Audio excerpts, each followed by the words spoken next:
Novoslar yeb, to'kib, sachib yotishibdi. Ularga endi o'zim suv sistema qurmoqchiman. Har bitta molga oralig'iga bittadan suv sistema laskolon yasashni boshladim. Bu yerda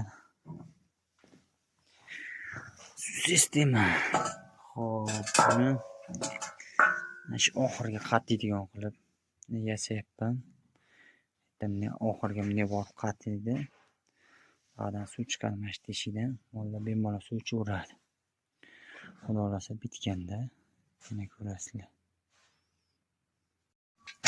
Mana xudo xohlasa suv idishlarimiz bitish arafasida shunday qatirib suvlarni ulab qo'ysak,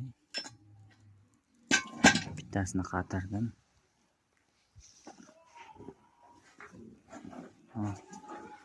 Vazirlarga qolib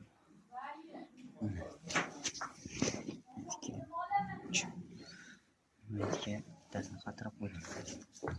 Chiroyli qilib o'rgunda qatirib olsam hammasini chiroyli qilib bo'lsa mashinga suv qo'yamiz. Sistemaga mana bunaqa tayyor qilib qo'ydim. Shuni qatirib turib suvni olib kelib turib bunga xudo xohlasa ishlaydi. Ishlagan videolarni ham syomka qilamiz endi. Assalomu alaykum va nihoyat mana suv sistemam ishga tushdi. Xudo xohlasa yaxshi ishlayapti.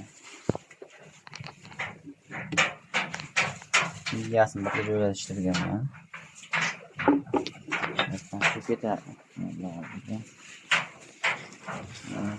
Oxirida yana suvda turibdi. Ichganda suv kamayadi, yana chiqaveradi.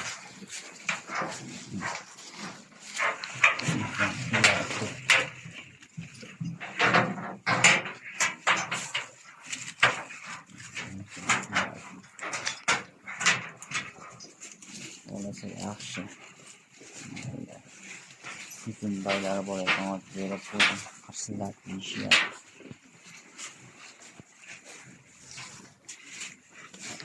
Ko'nglimdagidek bo'ldi, bo'lsa yaxshi.